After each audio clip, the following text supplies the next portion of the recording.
নবীর ভালোবাসা হলো জিন্দেগির চাইতেও বেশি হবে। কেমন বেশি হবে?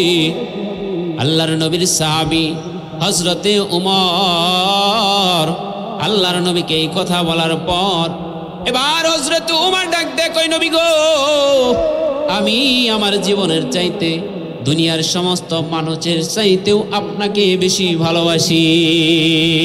সুবহান। তাহলে হযরত উমরের ভালোবাসার পরিমাণ কি? সাহাবায়ে কেরাম থেকে কি বুঝলাম? যে সাহাবী তার জিন্দেগির চাইতেও, তার জীবনের চাইতেও এবং তার মা বাবা আত্মীয় স্বজন যা কিছু আছে সবার চাইতেও বেশি ভালোবাসে সাহাবায়ে কেরাম।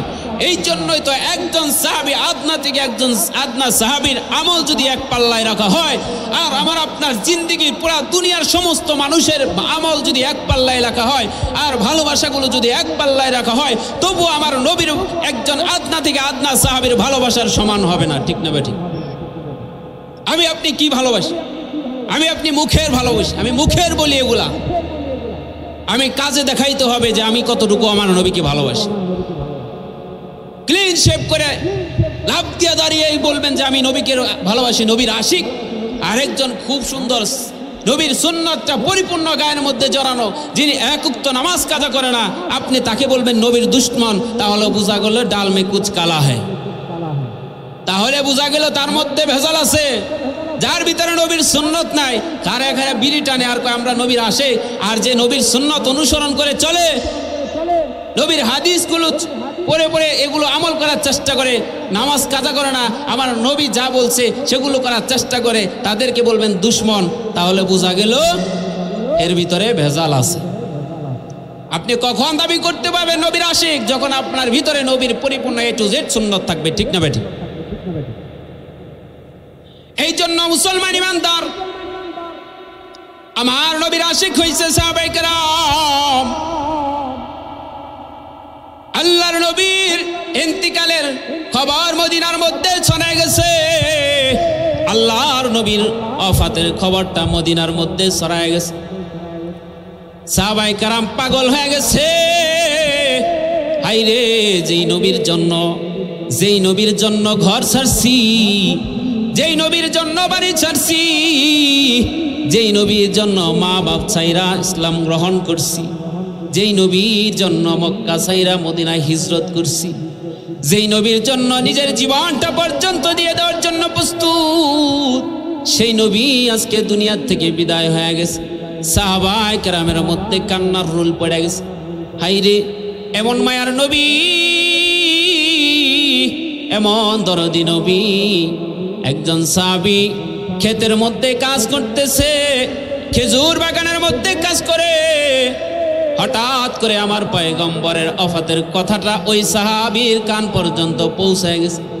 গরিব সাহাবী খেতে কৃষি কাজ করতেছে, যখনই আমার পয়গম্বরের ওফাতের কথা ওই সাহাবীর কান পর্যন্ত পৌঁছে গেছে, সাহাবী খেতে কৃষি কাজের যেই যন্ত্রগুলো আছে এই যন্ত্রগুলো ফেলে আল্লাহর কাছে মুনাজাত করে বলতেছেন, আল্লাহ, ওগো দয়ার মালিক, ওগো আল্লাহ, যেই চক্ষু দিয়ে আপনার সবচাইতে বড় শ্রেষ্ঠ নিয়ামত দেখছি, আপনার রসুল দেখছি, আপনার রসুলকে দেখছি, সেই রসুল দুনিয়ার শ্রেষ্ঠ নিয়ামত, যে রসুলের চেহারার দিকে তাকায় থাকলে ক্ষুধা নিবারণ হয়ে যাইত। সাহাবায়ে কেরাম যখন ক্ষুধায় কাতর হয়ে থাকতো, আমার নবীর চেহারার দিকে তাকায় থাকলে সাহাবায়ে কেরামের ক্ষুধা নিবারণ হয়ে যাইত। এমন মায়ার চেহারা আমার পয়গম্বর। এই জন্য সাহাবী আল্লাহর কাছে দোয়া করে বলতেছেন, আল্লাহ, ওগো দয়ার মালিক আল্লাহ, যে চক্ষু দিয়া পৃথিবীর শ্রেষ্ঠ নিয়ামত আপনার রসুলের চেহারা দেখছি গো আল্লাহ, সেই রসুল আজকে দুনিয়ার থেকে বিদায় হয়ে গেছে। আল্লাহ, যেই চক্ষু দিয়া রসুল দেখা যাবে না, যেই চক্ষু দিয়া আমার পয়গম্বরের, আমার আল্লাহর পয়গম্বরের চেহারা দেখব না, ওই চক্ষু আল্লাহ দুনিয়াতে আমি তোমার কাছে চাই না। সাহাবী হাতটা দুইলা আল্লাহর কাছে দোয়া করে বলতেছেন, আল্লাহ, যেই চক্ষু দিয়া রাসূল দেখা যাবে না, যেই চক্ষু দিয়া আপনার শ্রেষ্ঠ নিয়ামত দেখব না, আল্লাহ ওই চক্ষু আমি চাই না, ওই চক্ষুর দৃষ্টি শক্তি তুমি নিয়ে নাও। আল্লাহু আকবার। কেমন ভালোবাসছে সাহাবায়ে কেরাম। রাবি বলতেছেন ওই সাহাবী আল্লাহর কাছে হাত তোলার পর হাতটা জমিনে নামানোর আগে আগে ওই সাহাবী অন্ধ হয়ে গেছে। আল্লাহু আকবার। কেমন ভালোবাসে আমার নবীর প্রতি সাহাবায়ে কেরাম। যেই চক্ষু দিয়া দুনিয়ার সৌন্দর্য দেখি, যেই চক্ষু দিয়া আমার আল্লাহর নিয়ামতগুলো দেখি, যার চোখ নাই তার দুনিয়ার সব শান্তিগুলো নচ্ছার, ঠিক না ব্যাঠিক? পৃথিবীর মধ্যে সবচেয়ে অমূল্য সম্পদ হলো চোখ। আর সাহাবী আমার নবীর কেমন পাগল, এই সাহাবী আমার নবীর ওফাতের কথা শুই না আল্লাহর কাছে দোয়া করছে, আল্লাহ যেই চক্ষু দিয়া রসুল দেখা যাবে না, ওই চক্ষুর দৃষ্টি শক্তি আর দুনিয়াতে দেখতে চাই না। চতুর্দিকে সাহাবায়ে কেরামের কান্না। হযরত উমর দাঁড়ায় গেছে, ডাঙ্গা তরবারি নিয়ে বের হয়ে গেছে। হযরত উমর দাঁড়ায় বলতেছেন, যে বলবি রে মদিনায় নবী নাই, যে বলবি মদিনায় নবী নাই, যে বলবি নবীর ওফাত হয়ে গেছে, বলতে দেরি রে, আমি এই তরবারি দিয়া তার মাথা থেকে গর্দানটা আলাদা করতে দেরি করব না। একটা মানুষ কি পরিমাণ পাগল হইলে, বেহুশ হইলে এই অবস্থাগুলো বিরাজমান করতে পারে, একটু চিন্তা করে দেখেন। একটা মানুষের প্রতি কি পরিমাণ ভালোবাসা থাকলে এই মানুষগুলো এইরকম ভাবে পাগল বেকার আর হইতে পারে। আমার সাহাবায়ে কেরামের ভিতরে একটা অবস্থা, এমন থমথম অবস্থা বিরাজ করতেছিল। চতুর্দিকে সাহাবায়ে কেরাম শুধু কান্নার কান্না, কান্নার রুল পড়ে গেছে মদিনায়। হযরতে আবু বকর সমস্ত সাহাবীদেরকে নিয়ে বসছেন, এ সাহাবী তোমরা শোনো, তোমরা তো পাগল হয়ে গেছো, নবী নাই, নবীর ওফাত হয়ে গেছে, তোমরা পাগল হয়ে গেছো। তবে শুনে রাখো, তোমরা তোমরা যে আল্লাহর, যে রবের ইবাদত করো, ওই রব তার পয়গম্বর হাবিবকে তার সাক্ষাতের জন্য তিনি মনোনিবেশ করছে। তোমরা যদি মুহাম্মদের ইবাদত করো তাহলে এইভাবে করতে পারো, আর যদি তোমরা মুহাম্মদের আল্লাহর ইবাদত করো তাহলে তোমরা এরকম পাগল হয় না। রেজা বিল কাজা, আমার আল্লাহর ফয়সালার উপরে খুশি হয়ে যাও। আমার আল্লাহ চাইছেন তার হাবিবকে দুনিয়া থেকে উঠায় নিবে, এই জন্য এখানে তোমরা যদি মন খারাপ করো তাহলে আমার আল্লাহর বিধানের উপরে, আমার আল্লাহর চাহাতের উপরে মন খারাপ করলা। এই জন্য আমার আল্লাহ আমার হাবিবের সাক্ষাৎ চেয়েছেন, এই জন্য আমার আল্লাহ আমার হাবিবকে মুহাম্মদুর রাসূলুল্লাহ সাল্লাল্লাহু আলাইহি ওয়াসাল্লামকে আল্লাহ তাআলা উঠায় নিছেন। সমস্ত সাহাবায়ে কেরাম ঠান্ডা হয়ে গেছে। হঠাৎ করে হযরত বেলাল একটা গাঠুরি মাথায় লিয়া হযরত আবু বকরের কাছে আসছে, আবু বকর বিদায় দাও রে, এরে আবু বকর আমি আর মদিনায় থাকবো না, আমাকে মদিনায় থেকে চলে যাব, আমাকে বিদায় দিয়ে দাও। হযরতে আবু বকর ডাক দে কই, বেলাল কিরে বেলাল, কেন মদিনায় থাকবি না? তোর কি মাল সম্পদের অভাব নাকি? যদি মাল সম্পদের অভাব থাকে তাহলে বল, আমি বাইতুল মাল থেকে তোমার জন্য একটা সম্পদের ধার্য করে দিব। বেলাল ডাক দেয়া কয়, না রে ভাই আবু বকর, আমার মাল সম্পদের দরকার নাই। তাহলে কেন থাকবি না বল, কেন থাকবি না রে বেলাল? বেলাল ডাক দেয়া কয়, আবু বকর, যে মদিনায় আমার নবী নাই, যে মদিনায় আমার রাসূল নাই, সেই মদিনায় আমি বেলাল, এই মদিনায় আমি থাকতে পারবো না। আবু বকর ডাক দিয়ে কয়, আরে বেলাল, তুমি বুঝি শুধু নবীরে ভালোবাসো, আমরা কি আমার নবীকে ভালোবাসি না? বেলাল ডাক দিয়ে কয়, আবু বকর রে, তোমরা নবীর রওজা দেখলে সহ্য করতে পারো, কিন্তু আমি বেলাল যখন আমার নবীর রওজার দিকে তাকাই, আমি বেলাল ঠিক থাকতে পারি না। আল্লাহু আকবার। আবু বকর ডাক দিয়ে কয়, এরে বেলাল, সবেমাত্র নবী দুনিয়ার থেকে বিদায় হয়ে গেল, এখনই তুমি মদিনা ছাইরা যাইবা? বেলাল ডাক দিয়ে কয়, আবু বকর রে, আমি যখন আজান দেই আমার নবীর কথা মনে পড়ে যায়। আমি যখন মদিনার অলিতে গলিতে হাঁটি, আমার মনে হয় আমার রাসূল আমার সামনে দিয়ে হাঁটছে। আমি বেলাল মদিনার কত গলি দিয়া, কত অলিগলি দিয়া আমার নবীর রাহবারি করছি। আমার মনে পড়ে যায় মদিনার প্রতিটা গলিতে গলিতে আমার রাসূলের চেহারা মুবারক ভাসতেছে। আমি আমার রাসূলকে দেখতে পারি না। এই কষ্ট, এই যন্ত্রণা, এই যাতনা আমাকে কুরে কুরে খাচ্ছে। না রে আবু বকর, আমি মদিনায় থাকবো না, আমার বিদায় দাও। হযরত বেলাল চলে গেছে শামে, সিরিয়ায় চলে গেছে। একদিন নয়, 2 দিন নয়, 6টা মাস হয়ে গেছে। হঠাৎ করে আমার নবী বেলালকে স্বপ্নে দেখায় কয়, কিরে বেলাল, একটা বারো কি মন চাই না আমার রওজায় গিয়া একটু সালাম দিবি? কত সাহাবী আইসা আমার রওজায় সালাম দেয় রে বেলাল, তোর কি মনে চাই না একটা বার আমার রওজায় আইসা সালাম দিবি রে বেলাল? ভুইলা গেলি নাকি রে বেলাল? আমার পয়গম্বরের স্বপ্ন দেখার পর রাত্রিবেলায় বেলাল রওনা দিস, মদিনার উদ্দেশ্যে রওনা দিস। মদিনায় আইসা রাত্রিবেলায় মদিনায় পৌঁছাইছে, দেখে নবীর নতুন মুয়াজ্জিন তাহাজ্জুদের সময় আজান দেওয়ার জন্য উঠে গেছে। এদিক দিয়ে হযরত বেলাল নবীর রওজার কাছে আইসা রওজার মধ্যে পইরা টুকরে টুকরে কান্না করে আর বলেন, নবী গো, আপনি বলছেন আমি আসছি।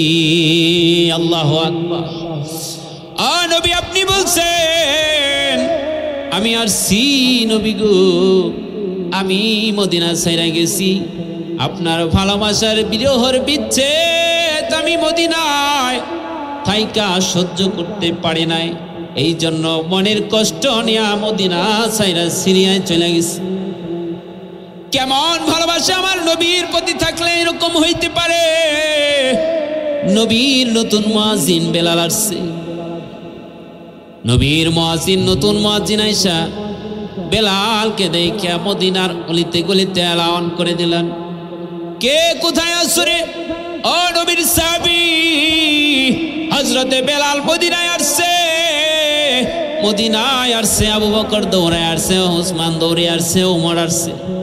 বেলাল, কতদিন তোর কণ্ঠের আজান শুনি না রে বেলাল। আরে বেলাল, এতদিন পর আসছো, একটু আজান দিয়া শোনাইবানি। আল্লাহু আকবার। এরে বেলাল, কতদিন তোমার অনুরানী কণ্ঠে আজান শুনে, একটু দাও না রে বেলাল। আবু বকর রিকোয়েস্ট করে, কিন্তু কাজ হয় না। ওমর বলে আজান দেয় না। আমার বেলাল ডাক দিয়ে কয়, আবু বকর, আরে ওমর, আমি আজান দিব রে। বলো, আমি আজান দিলাম, আমার নবী ওই আজানের ইমামতি করবেনি। আল্লাহু আকবার। বেলাল আজান দেয় না। হযরতে আবু বকর ডাক দিয়ে কয়, হযরতে সালমান ফারসি ডাক দিয়ে কয়, না রে আবু বকর, না, আমাদের কথাই বেলাল আজান দিবে না। হাসান হোসেনকে ডেকে নিয়ে আসো রে। হাসান ডাক দিয়ে কয়, আরে বেলাল, কতদিন তোমার কণ্ঠের আজান শুনে না, একটু আজান দিবানি? আমাদেরকে তোমার কণ্ঠের একটু আজান শোনাইবানি? আমার বেলাল হাসানের চেহারার দিকে তাকায় দেখে হাসানের চেহারাটা ছিল আমার নবীর চেহারার মতো। আমার নবীর চেহারার আকৃতিটা তার নাতি হাসান পেয়েছে। হাসানের চেহারার দিকে বেলাল তাকায় দেখে মনে হয় নবীকে দেখা যাইতেছে। সুবহানাল্লাহ। হাসানের চেহারার মধ্যে আমার নবীর প্রতিচ্ছবি ছিল।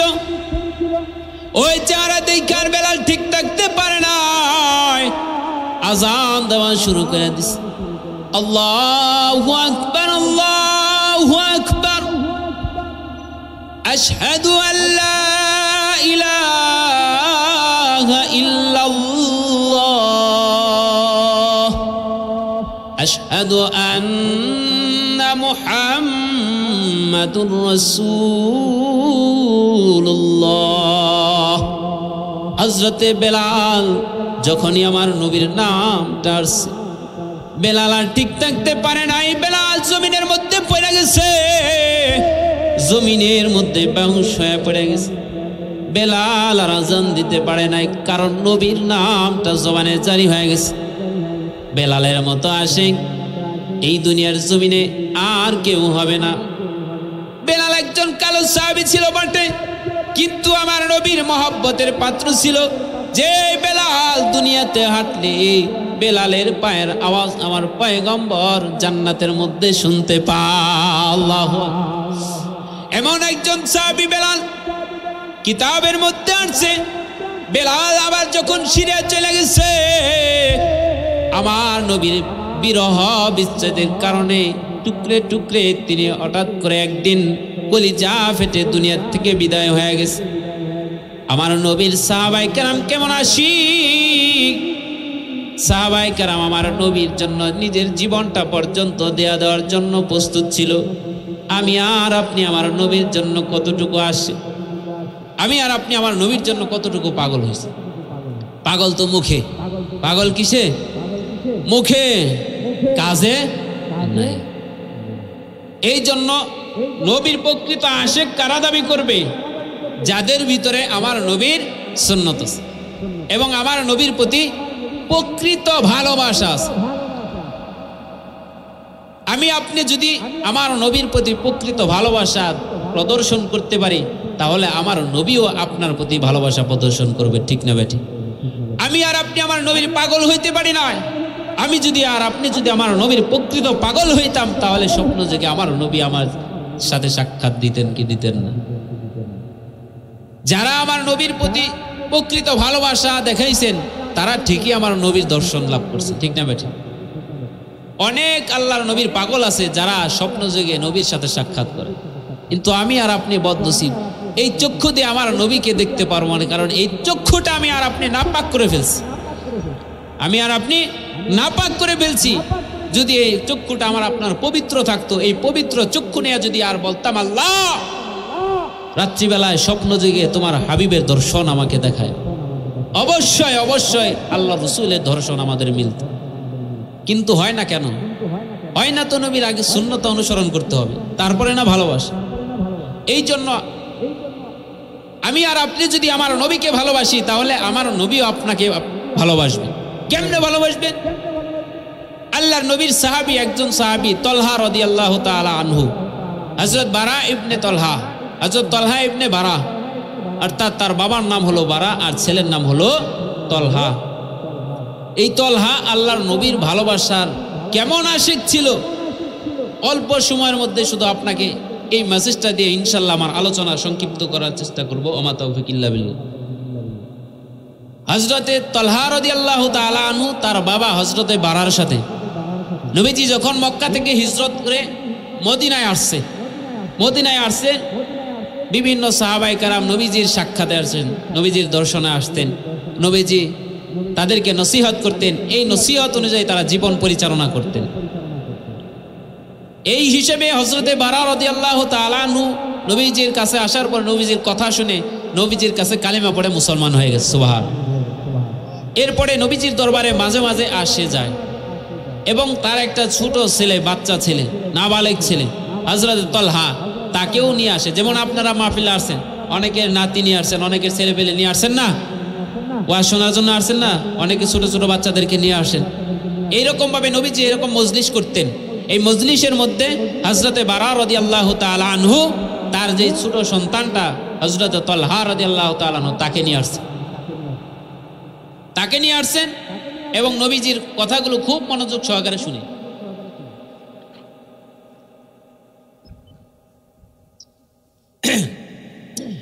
নবীজির কথাগুলো সাহাবীরা এগুলো শুনে, নসিহতগুলো এগুলো শোনার পরে এগুলোর উপর আমল করে। হযরত তালহা রাদিয়াল্লাহু তাআলা আনহু তার বাবার সাথে আসছে। হঠাৎ করে একদিন হযরতে বারা রাদিয়াল্লাহু তাআলা আনহুর হাত ধরে ওই সন্তান তলহা আবার নবীজির দরবার থেকে যখন যাইতেছে, হঠাৎ করে তলহা রাদিয়াল্লাহু তাআলা আনহু তার বাবার কানে কানে বলে, বাবা আমাকে একটু সময় দেন, রাসূলের সাথে আমার কিছু সাক্ষাৎ আছে গোপনে। সুবহানাল্লাহ। নবীজির সাথে আমার গোপনে কিছু কথা আছে, আমি বলে আসি, সবার সামনে বলতে পারবো না তো, এই জন্য সবাই যেহেতু চলে আসছে, আপনি থাকেন, আপনি এখানে দাঁড়ান, আমি আমার নবীর কানে কানে এই কথাটা বইলে দিয়ে আসি। সুবহান। হযরত তালহা রাদিয়াল্লাহু তাআলা আনহু নবীজির কাছে আসছে, নবীজির কানে কানে বলতেছে, নবী গো আপনাকে অনেক ভালোবাসি। সুবহানাল্লাহ বলবেন না? ও নবী আপনাকে অনেক ভালোবাসি। ও নবী আপনি আমার বাবাকে নসিহত করছেন, আপনিও আমাকে কিছু নসিহত করেন। আমার বাবা বড় মানুষ, এই জন্য নসিহত করছেন। আমারও মন চায় আপনার নসিহতগুলো অনুযায়ী জীবনটা পরিচালনা করার। সুবহানাল্লাহ। ও নবী আপনাকে আমি বড় ভালোবাসি, আপনি আমাকে কিছু নসিহত করেন। আল্লাহর নবী, আল্লাহর পয়গম্বর তলহাকে পরীক্ষা করার জন্য দুষ্টুমি করে বলতেছেন, তলহা তুমি যে আমার ভালোবাসো তার প্রমাণ কি? সুবহানাল্লাহ বলবেন না? ও নবী আমি আপনাকে বড় ভালোবাসি। আল্লাহর পয়গম্বর বলতেছেন, তলহা তুমি যে আমাকে ভালোবাসো তার কি প্রমাণ তুমি দিতে পারবা? তলহা ডাক দিয়ে বলতেছেন, নবী গো আপনি যা বলবেন আমি তাই করব। আপনার ভালোবাসার বহির প্রকাশ ঘটানোর জন্য যা বলবেন আমি তলহা তাই করার জন্য প্রস্তুত। এবার নবীজি ডাক দিয়ে বলতেছেন, দুষ্টুমির ছলে বলতেছেন, তলহা তুমি যে আমাকে ভালোবাসো, আমি যদি বলি ওই যে তোমার বাবা ওখানে দাঁড়ানো, ওই যে খঞ্জরটা দেখা যায়, এই খঞ্জরটা নিয়ে তোমার বাবার কল্লাটা আলাদা করে দিতে পারবা? তলহাকে পরীক্ষা করার জন্য আমার রাসূল বলতেছেন, এই তলহা তুমি যে আমাকে ভালোবাসো তাহলে তুমি এই পরীক্ষাটা করতে পারবা? তুমি কি এই পরীক্ষাটা দিতে পারবা? তুমি যে আমারে ভালোবাসো, আমি যদি বলি তোমার বাবার কল্লাটা কেটে আমার কাছে নিয়ে আসবা। এই কথা বলতে দেরি হযরত তলহার সাথে সাথে খঞ্জরটা নিয়া একটা দৌড় দিছে বাবার কল্লা আনার জন্য। সুবহানাল্লাহ। আমার পয়গম্বর ডাক দিয়ে কয়, তলহা বুঝে গেছি রে, তুমি আমার বড় আশিক, তুমি আমাকে বড় ভালোবাসো। আমি আসছি দুনিয়াতে রাহমাতুল লিল আলামিন, ওমা আরসালনাকা ইল্লা রাহমাতাল লিল আলামিন। আমাকে আল্লাহ তাআলা দুনিয়াতে পাঠাইছেন পুরা গোটা জাতির জন্য, পুরা দুনিয়ার জন্য রহমত হিসেবে। আমার নবী আমার আপনার জন্য রহমত, মানুষের জন্য রহমত, আমার আল্লাহ জিনদের জন্য রহমত, আমার আল্লাহ ফেরেশতাদের জন্য আমার নবী ফেরেশতাদের জন্য রহমত, আমার পয়গম্বর গাছের জন্য রহমত, আমার পয়গম্বর নদী সাগর নালার জন্য রহমত, আমার নবী পৃথিবীতে যত মাখলুকাত আছে, শুধু মুসলিম নয়, হিন্দু বৌদ্ধ খ্রিস্টান যত ধর্মের মানুষ আছে সমস্ত ধর্মের মানুষের জন্য রহমত। ঠিক কিনা? এই তলহা আমি পুরা দুনিয়ার জন্য রহমত হিসেবে আসছি। দুনিয়াতে সন্তান কর্তৃক বাবার কল্লা আনার জন্য আল্লাহ আমার দুনিয়াতে পাঠাই নাই। না রে না তলহা, আর দৌড় দিও না, আয় আয় আমার বুকে আয়, আই রে আমার বুকে আয়, আর তোর বাবার কল্লা লাগবে না রে তলহা। আমি বুঝে গেছি তলহা তোমার ভিতরে আমার মহব্বত, আমার ভালোবাসা আছে। ওই সাহাবী নবীজির কাছে আসছেন, আবার নসিহত শুনে গেছেন। হঠাৎ করে একদিন আল্লাহর পয়গম্বর বারাকে ডাক দেয়া কয়, কিরে বারা তোমার সন্তানটাকে দেখি না, কারণ কি? তোমার সন্তানটা এখন আর আমার কাছে আসে না কেন? কথাগুলো ভালো করে বুঝবেন। আমার নবী বারাকে ডাক দেয়া বলতেছেন, তোমার যেই সূত্র সন্তান আমার আশিক, তলহা আমার দরবারে আসে না, কারণ কি? তলহার বাবা বাড়া ডাক দিয়ে বলতেছেন, নবী গো, আপনার ছোট্ট সাহাবী তলহা বড় অসুস্থ হয়ে গেছে, এই জন্য আপনার দরবার আসতে পারে না। আমার পয়গম্বর তলহার বাবা বাড়াকে ডাক দিয়ে বলতেছেন, আমাকে এই কবরটা কেন আগে দাও নাই? আমি তলহাকে দেখতে যাব।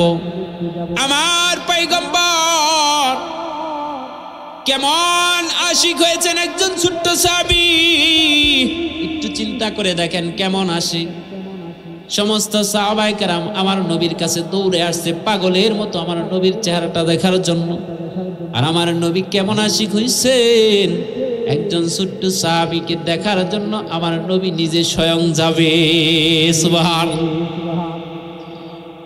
হযরতে বারাকে বলতেছেন, বারা আমাকে তোমার বাড়িতে নিয়ে যাও, তোমার সন্তানটাকে আমি দেখতে যাব, তোমার সন্তানের কি অবস্থা।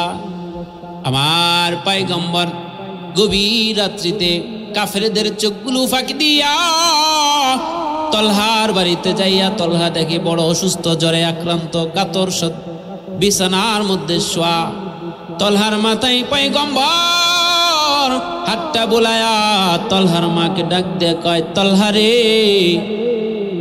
ও তলহার মা, ওগো তলহার বাবা বাড়া, তোমার সন্তানের অবস্থা বেশি ভালো না, মনে হয় দুনিয়াতে আর বেশি দিন বাঁচবো না। তবে একটা কথা বলি, যদি তলহা দুনিয়ার থেকে ইন্তেকাল করে তাহলে আমি পয়গম্বরকে তলহার খবরটা পৌঁছায় দিবা, আমি পয়গম্বরকে তলহার খবরটা পৌঁছায় দিবা। কারণ আমি পয়গম্বর তলহার ইন্তেকালের পর তলহাকে গোসল আসল আমি নিজে পয়গম্বর নিজের হাত দিয়ে আমি আমার আশিক তলহাকে গোসল দিব, আমার নিজের হাত মোবারক দিয়া আমার ছোট্ট সাহাবী তলহাকে কবরের মধ্যে রাখবো, আমার তলহাকে আমি দাফন কাফন জানাজা পড়াইব। এই জন্য তলহা যদি ইন্তেকাল করে তাহলে আমাকে খবর দিবা। পয়গম্বর যখন তলহার বাড়ি থেকে চলে আসছে, তলহা ডাক দিয়ে বলতেছেন, বাবারে, বাবা গো, আমার নবী আমার পয়গম্বর আপনার কাছে কি বলে গেল? বাবাকে সন্তান বলতেছে, কি বলছে আমাকে বলেন না। বারা ডাক দিয়ে বলতেছেন, এর সন্তান তলহা, তোমার নবী তোমাকে বলে গেছে, তুমি যদি ইন্তেকাল করো তাহলে তোমার ইন্তেকালের খবরটা যেন তোমার নবীর কাছে পৌঁছায়া দেয়। কারণ তোমার নবী চাই তোমার ইন্তেকাল যদি হয়ে যায় তোমাকে তোমার পয়গম্বর তোমার আশিক তোমার নবী তোমাকে নিজ হাতে গোসল দিবে, নিজ হাতে দাফন কাফন পড়াবে। এই কথা বলার পর ছোট্ট সাহাবী তলহা কি বলেন, আশ্চর্য হয়ে যাবেন। একজন 10 বছরের বালক তার জবান দিয়ে কি বলতে পারে? আমার ছোট্ট পয়গম্বরের ছোট্ট সাহাবী বলতেছেন, মাগো, আমার পয়গম্বর আমাকে নিজ হাতে গোসল দিবে, আমাকে নিজে জানাজা পড়ায় কবরের ভিতরে রাখবে, এটা তো আমার মনে চাই। তবে আমার একটা ওসিয়ত হলো, আমি যদি দিনের বেলায় মারা যাই তাহলে আমার নবীকে আমার মৃত্যুর সংবাদটা পৌঁছায় দিবা, আর যদি আমি রাত্রিবেলায় মারা যাই তাহলে আমার ইন্তেকালের খবরটা আমার পয়গম্বরের কাছে দিবা না। বাবা ডাক দেয়া কয়, কেন রে সন্তান, কার এমন কপাল আছে যে নবী নিজে বলছেন তাকে গোসল আসল করায়া কবরের ভিতরে রাখবো, তুমি কি চাও না? সন্তান ডাক দেয়া কয়, বাবা গো, আমারও মনে চায় আমার পয়গম্বর আমাকে নিজ হাতে গোসল দিয়ে কবরে রাখো, কিন্তু আমার ভয় হয়। কিসের ভয় রে সন্তান? সন্তান ডাক দিয়ে বলতেছেন, আমার বড় ভয় হয় গো। কি ভয় হয় বলো না? সন্তান ডাক দিয়ে ছোট্ট সাহাবী 10 বছরের বালক সাহাবী ডাক দিয়ে কয়, বাবা, দিনের বেলায় যদি আমার মৃত্যুর খবরটা আমার পয়গম্বরের কাছে পৌঁছাও তাহলে আমার নবীকে সাহাবায়ে কেরাম সেফটি দিয়ে আমার বাড়ি পর্যন্ত পৌঁছায় দিতে পারবো, আর যদি রাত্রিবেলায় আমার পয়গম্বরের কাছে আমার ইন্তেকালের খবরটা পৌঁছে দাও, আমার ভয় হয় আমার বাড়িতে আসতে বিশাল জঙ্গল আছে, মরুভূমি আছে, এগুলো পাড়ি দিয়ে আমার নবী আমার বাড়িতে আসবে, কাফেরের বাড়ি আছে, বেঈমানের বাড়ি আছে, বেঈমানের বাড়ির সামনে দিয়ে যদি আমার নবী আসে রাত্রিবেলায়, আমার ভয় হয় যদি আমার পয়গম্বরের উপরে ওই বেঈমানের দলেরা আঘাত করে, তাহলে আমি তল্লাহ আমার আল্লাহর কাছে কি জবাব দিব? যেই নবী আমার জানাজা পড়ার জন্য আসার কারণে কাফের বেঈমানদের কাছে মার খেয়েছে, আমি মৃত্যুবরণ করার পরে ওই বিষয়টা আমি সহ্য করতে পারবো না। আল্লাহু আকবার। একজন ছোট্ট সাহাবী 10 বছরের বালকের কথার ভঙ্গিমাটা কি একটু বোঝার চেষ্টা করেন। তার কথার লেভেলটা কি, তার কথার যে মান, কথার একটা মান আছে না, তার কথার মানটা কোন পর্যায়ে চলে গেছে। যে রাত্রিবেলায় যদি আমার নবীর আমার ইন্তিকালের খবরটা পৌঁছান, যদি আর রাত্রিবেলায় নবী তো আমার আশিক, আমিও আমার নবীর আশিক, আমার নবীর আশিকের জানাজা পড়ানোর জন্য আসার ক্ষেত্রে যদি কাফের বেঈমানদের দ্বারা আক্রান্ত হয় আমার নবী, তাহলে আমি তলহা এটা বরদাস্ত করতে পারিনি। তাহলে আমি আর আপনি কেমনে আমার নবীর আমার সামনে আপনার সামনে আমার নবীকে গালি দেয়? এই বাংলার জমিনেও আছে, ঠিক না? আমি আর আপনি এটার কি পদক্ষেপ নিছি? কতটুকু আমার হৃদয়ের ভিতরে আমার নবীর ভালোবাসার রক্তক্ষরণ হয়েছে? একটু মনকে প্রশ্ন করে বলেন, আরে মন, তুই যে নবীর দাবি করস, নবীর ভালোবাসার আশিক দাবি করস, হাসরের ময়দানে নবীর শাফায়াতের আশা করস, কিন্তু তোর সামনে তোর নবীকে গালি দেয়, তোর সামনে তোর নবীকে ব্যঙ্গ করে, তোর সামনে তোর রসুলকে নিয়ে কটাক্ষ করে, তুই কি তার প্রতিশোধ নিয়েছ? এই জন্য সাহাবী হযরত তালহা রাদিয়াল্লাহু তাআলা আনহু তিনি রাত্রিবেলা ইন্তিকাল করলেন। আমার পয়গম্বরের কাছে তালহার ওসিয়ত ছিল, যদি রাত্রিবেলা ইন্তিকাল করি আমার পয়গম্বরের কাছে এই খবরটা পৌঁছায় দিবা না। যদি পৌঁছায় দাও, ওই যে ভয় করে যদি কাফেরের আক্রান্ত হয়, কাফেরের দ্বারা পয়গম্বর আক্রান্ত হয়। এই জন্য রাত্রিবেলা ইন্তিকাল হয়ে যাওয়ার পর বারাত তার সন্তানের মৃত্যুর খবরটা আমার রসুলের কাছে পৌঁছায় না। নবীজি কয়েকদিন পর বারাকে ডাক দেয়, কয় বারা তোমার সন্তানের কি খবর? বারা ডাক দেয় বলতেছেন, নবী গো, আমার সন্তানটা মৃত্যুবরণ করেছে। আমার পয়গম্বর চোখের পানি ছেড়ে দিয়ে বলতেছেন, রে বারা, আমি না তোমাকে বলছিলাম তোমার ছোট্ট সন্তান আমার আশিক, আমার তলহান ইন্তিকাল হইলে খবরটা আমার কাছে পৌঁছায় দিবা, কেন বললা না? বারা ডাক দিয়া কয়, চোখের পানিগুলো ছেড়ে ছেড়ে বলতেছেন, ওগো আল্লাহর পয়গম্বর, আমারও মন চেয়েছিল আপনার কাছে আমার সন্তানের মৃত্যুর খবরটা পৌঁছায় দিব, কিন্তু আমার সন্তান ওসিয়ত করে গেছে দিনের বেলায় যদি মৃত্যুবরণ করে আপনার কাছে খবরটা পৌঁছাইতে বলছে, আর যদি রাত্রিবেলায় মৃত্যুবরণ করে তাহলে এই মৃত্যুর খবরটা যেন আপনার কাছে না পৌঁছায়। পয়গম্বর ডাক দিয়ে বলেন, কেন কেন রে, কি কারণে কথাটা বলছে তলহা? বাবা ডাক দিয়ে কই, পয়গম্বর, আমার সন্তান রাত্রিবেলায় যদি আপনি তাকে দেখতে যান, তার জানাজা পড়াইতে যান, যদি রাত্রিবেলা কাফেরের কারণে কাফেরদের আঘাতে আপনি আক্রান্ত হয়ে যান, আমার তলহা মৃত্যুবরণ করেও এই বিষয়টা শান্তি পাবে না যে তলহা তার নিজের কারণে পয়গম্বর আঘাত পাবে। এই তলহা এই কথাটা, এই বিষয়টা তিনি সহ্য করতে পারতেছে না। আমার নবী ডাক দিয়ে কই, পারা আমাকে এখনই নিয়ে চলো, আমার আশি আমার তলহার কবরের পাশে আমারে নিয়ে চলো। হযরতে বারা পয়গম্বরকে নিয়ে আবার তলহার কবরের পাশে আসছে। আমার আল্লাহকে ডাক দিয়ে কয়, আল্লাহ, ওগো দয়ার মালিক আল্লাহ, আল্লাহ, আমি চেয়েছিলাম আমার আশিক তলহাকে আমি জানাজা পড়াবো, কিন্তু আমার তলহা এত আশি যার জানাটা আমি পড়াইতে পারলাম না গো আল্লাহ।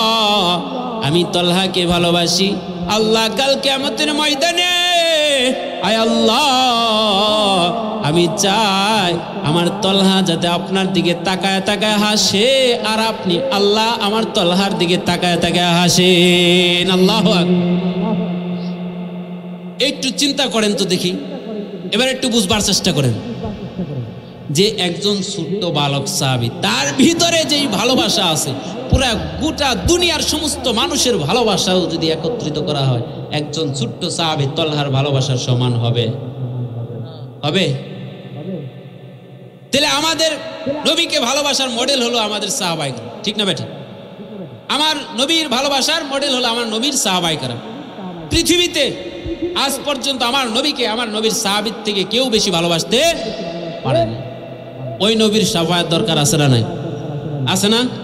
কার কার দরকার আছে? হাত তুলেন তো। কার কার আমার নবীর শাফায়াতের দরকার আছে? আমাদের প্রত্যেকেরই আমার নবীর শাফায়াতের দরকার আছে, ঠিক না? তা আমার নবী যে আপনাকে হাত নামান, আমার নবী যে আপনাকে শাফায়াত করবে কোন কারণে করবে? কোন কারণে করবে? আপনি নবীর উম্মত, এই জন্য আপনি নবীর উম্মত, এই জন্য নবীর শাফায়াত করবে। তা আমি আর আপনি নবীর কতটুকু কেমন উম্মত হইছি? আমি আপনি নবীর কেমন উম্মত হইছি, কেমন আশিক হইছি যে আমার নবী আমার জন্য শাফায়াত করবে? আমি আর আপনি তো মুখের বলি আমরা নবীকে ভালোবাসি, কিন্তু নবীর সুন্নাতটা গালে নাই, আমার নবীর লেবাসটা গায়ে নাই। আমার অনেক যুবক ভাইয়েরা নবীর সুন্নত রাখতে চায় না, নবীর দাড়ি রাখতে চায় না, কারণ শরম লাগে। কারণ কি লাগে? শরম লাগে, কারণ এখনো বিবাহ করে নাই। আমার যুবক ভাইদেরকে বলবে, যুবক তুমি শুধু যুবক নয়, হযরত ওমরও যুবক ছিল, ঠিক না বেঠিক? আমার নবীর সাহাবেরাও অনেক যুবক ছিল, তারা দাড়ি তো দূরের কথা, তাদের জিন্দেগিটা পর্যন্ত আমার রাসূলের জন্য ব্যয় করার জন্য প্রস্তুত ছিল। আর যুবক তুমি তোমার রাসূলের ভালোবাসার কারণে তুমি আমার রাসূলের ভালোবাসা প্রদর্শন কইরা দাড়িটা পর্যন্ত রাখতে পারো না। অথচ যেই নবী কাল কিয়ামতের দিন হাশরের ময়দানে নিজের কথা বলবে না, নিজের কথা বলবে না, কার কথা বলবে? উম্মতি উম্মতি বইলা কান্না করবে, এই রে আমার গুনাহগার উম্মত। সমস্ত নবীদের উম্মতেরা পাগলের মতো কান্না করতে থাকবে হাশরের ময়দানে। হাশরের ময়দানটা কেমন হবে? ওই হাশরের ময়দানে আমার নবীর শাফায়াত ছাড়া কেউ আল্লাহর জান্নাতে যেতে পারবো না। ওই হাশরের ময়দানে যাইয়া অনেক পীর সাহেব আটকায়া যাবে, অনেক বড় বড় মৌলবী আটকায়া যাবে, অনেক বড় বড় আবেদ আটকায়া যাবে। তখন আর কোনো ভেল থাকবে না, একমাত্র আমার নবীর শাফায়াত ব্যতীত কোনো সুপারিশ কবুল হবে না। আরে মুসলমান ইমানদার, আমি আর আপনি ওই হাশরের কথা চিন্তা করি, যেই হাশরের ময়দানটা এই দুনিয়ার জমিনে আমি আর আপনি দেখি সূর্যের তাপটা যখন প্রখর হয়ে যায়, 40 ডিগ্রির উপরে যখন চলে যায়, আমরা দৌড়ে ঘরের ভিতরে ঢুকি, এসি রুমের ভিতরে ঢুকি না। যখন তাপমাত্রা প্রখর হয় তখন দেখ 40 ডিগ্রির উপরে চলে গেলে যাদের ঘরে এসি আছে তারা তো কিছুটা হলেও স্বস্তি পায়, আর যাদের ঘরে এসি নাই আর কারেন্ট যদি না থাকে তা অবস্থাটা কেমন হয়?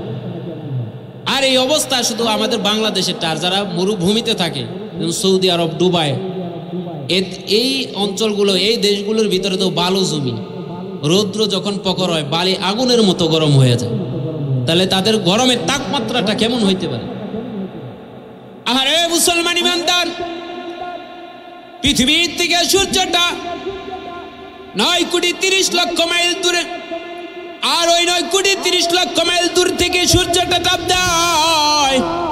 সূর্যের 12টা মুখ থেকে মাত্র একটা মুখ দিয়া তাপ দেয়। কয়টা মুখ দিয়া? মাত্র একটা মুখ দিয়া তাপ দেয়। 9,30,00,000 মাইল দূর থেকে সূর্যের একটা মুখ দিয়া তাপ দেয়। এই তাপমাত্রা আমি আর আপনি সহ্য করতে পারি না। হাশরের ময়দানে আল্লাহর পয়গম্বর বলেন, সূর্যটা মাথার কাছাকাছি চলে আসবে, তখন আর একটা মুখ দিয়ে তাপ দিবে না। সূর্য, আল্লাহ তাআলা সূর্যের একটা নয়, দুইটা নয়, সূর্যের 12টা মুখ আল্লাহ তাআলা সেই দিন হাশরের ময়দানে খুলে দিবে। আর ওই সূর্যটা আমার আপনার মাথার আধা হাত, এক হাত উপর থেকে তাপ দিবে। যদি ওই সূর্যটা 12টা মুখ দিয়া যদি আমার আপনার উপরে তাপ দিতে শুরু করে, এবার একটু চিন্তা করে দেখেন আমার আপনার অবস্থাটা কেমন হবে। সূর্যের তাপ নিচে তামার জমিন, আহারে সূর্যের তাপ মাথার উপরে 12টা মুখ দিয়ে তাপ দিবে, আর নিচে তামার জমিন থাকবে, পায়ের মধ্যে কোনো জুতা থাকবে না, পায়ের মধ্যে কোনো জুতা থাকবে না, গায়ে কোনো কাপড় থাকবে না। এমন একটা বিভীষিকাময় অবস্থা তৈরি হবে হাসরের ময়দানে। মানুষগুলো উলঙ্গ হয়ে দৌড়াদৌড়ি শুরু করবে। ইয়াউমা ইয়াফিরুল মারউ মিন আখিহি ওয়া উম্মিহি ওয়া আবি ওয়া সাহিবাতিহি ওয়া বানি।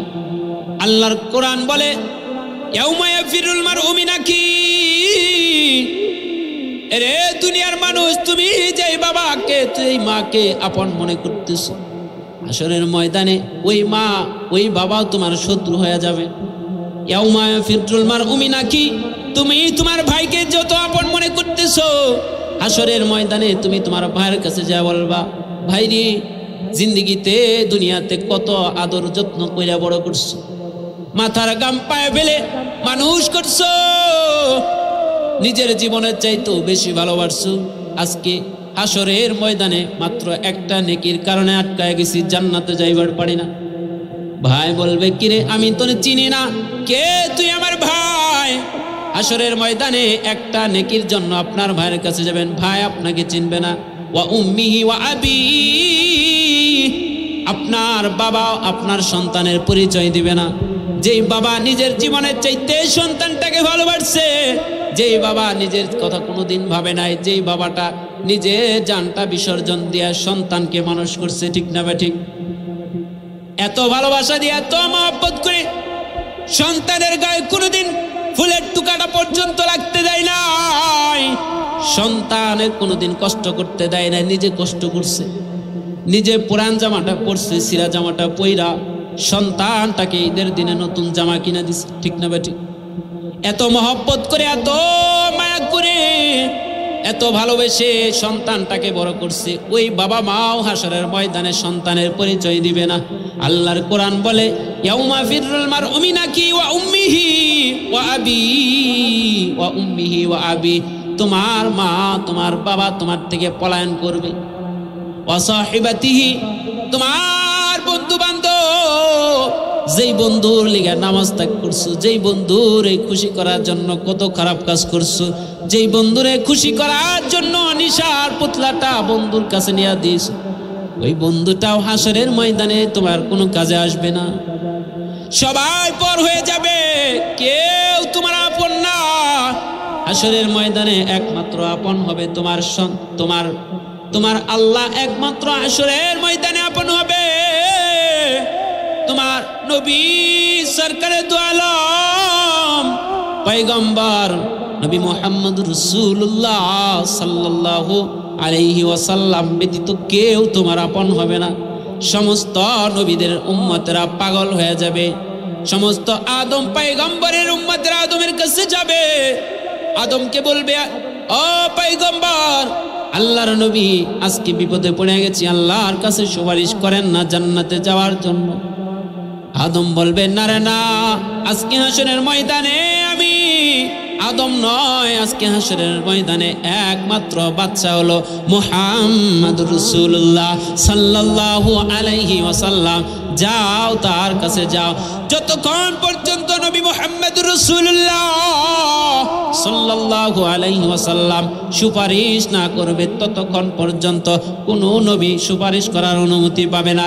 নূহ পয়গম্বরের কাছে যাবে, ও পয়গম্বর, আজকে বিপদে পড়ে গেছি, আপনি আল্লাহর কাছে সুপারিশ করেন। নূহ পয়গম্বর বলবে, না না না, আজকে আমার কোনো সুপারিশ চলবে না, মুহাম্মদের সুপারিশ ব্যতীত আপনি করবা। করারও একটা সিস্টেম আমি দিয়ে দিছি, ওই যে শুরুতে বলছিলাম আমার নবীর অনুসরণ আর অনুকরণ, মনে আছে? বলছিলাম না যে আমি আপনি আমার আল্লাহর ভালোবাসা পাইতে চাইলে নবীর অনুসরণ অনুকরণ করতে হবে। কিসের ক্ষেত্রে নবীর অনুসরণ করবেন? ইবাদত করার ক্ষেত্রে, আল্লাহর গোলামি করার ক্ষেত্রে। আমি আপনি আল্লাহর ইবাদত বন্দিগি করব, এটা কোন তরিকায় হবে? কোন তরিকায় হবে? আমার আপনার বানানো তরিকায়? হ্যাঁ, আমার আপনার মুফতি সাহেবের তরিকায়? আমার আপনার পীর সাহেবের তরিকায়? কার তরিকায় হবে বলেন না? কার তরিকায় হবে? আল্লাহর নবীর তরিকায় হবে, ঠিক না? ঠিক। তাহলে আমার নবীর তরিকা যেই দিকে আমরা আছি সেই দিকে, আমার নবীর তরিকা নাই যেই দিকে আমরা নাই সেই দিকে। সহজেই বুঝি আমরা, সবাই আকলমান, সবাই আমরা বুঝি না। দুনিয়ার ভালো মন্দ যদি বুঝি তাহলে আমার আপনার আখিরাতের ভালো মন্দটাও বুঝতে হবে। বুঝার ক্ষেত্রে অনুসরণ আর অনুকরণ করতে হবে আমার নবীকে। আমার নবীর প্রকৃত ভালোবাসা পাইতে চাইলে হাসরের ময়দানে যদি আমি আর আপনি আমার নবীর শাফায়াত যদি পাইতে চাই, হাদিসের মধ্যে আসছে যারা আমার নবীর প্রতি বেশি বেশি দুরূদ পড়ে, বেশি বেশি কি পড়ে? দুরূদ পড়ে। আল্লাহর নবী বলছেন যারা বেশি বেশি দুরূদ পড়বে হাসরের ময়দানে তারা আমার তত বেশি বেশি কাছাকাছি থাকবে। সুবহান। তাহলে আমরা দুরূদ পড়বো তো? আজকে এই মাহফিল থেকে একটা ওয়াদা করে যাই, করতে রাজি আছেন আপনারা? খুব বেশি কষ্টকর না, প্রত্যেকটা দিনে 10 বার আল্লাহর নবীর উপরে দুরূদ পড়বেন। করবেন তো? আল্লাহর নবীর উপরে 10 বার করে দিনে প্রত্যেকটা দিন আগে শুরু করেন। আজ আপনি যখন 10 বার করে আমার নবীর উপরে দুরূদ শরীফ পড়তে পারবেন, এরপরে যখন আপনার এটা কন্টিনিউ হয়ে যাবে, যখন আপনার এই আমলটা দায়ম হয়ে যাবে, তখন আস্তে আস্তে আপনি আরো 10 বার বাড়াইতে পারবেন। ঠিক না ভাই? এই জন্য হাদিসের মধ্যে আছে যারা দিনে 10 বার আমার নবীজির উপরে দুরূদ পড়ে হাসরের ময়দানে আল্লাহ তাআলা আল্লাহর পয়গম্বর তাকে সুপারিশ করে জান্নাতে নিয়ে যাবেন। সুবহান। আমরা পড়ব তো 10 বার দুরূদ? আল্লাহর পয়গম্বর বলেন আমার উপরে যে ব্যক্তি 10 বার দুরূদ পড়লো আমি আল্লাহ তাআলা তার উপরে 10 বার রহমত নাজিল করলো। সুবহান। আল্লাহ তাআলার পয়গম্বরের উপরে যে ব্যক্তি 10 বার দুরূদ পড়বে আল্লাহ তাআলার বলেন আমি ওই বান্দাকে 10টি রহমত দান করব এবং 10টি গুনাহ মাফ করে দেব। সুবহান। পড়বেন তো দুরূদ? আমার নবীর ভালোবাসা কখন হবে? যখন আমার নবীর প্রতি বেশি বেশি দুরূদ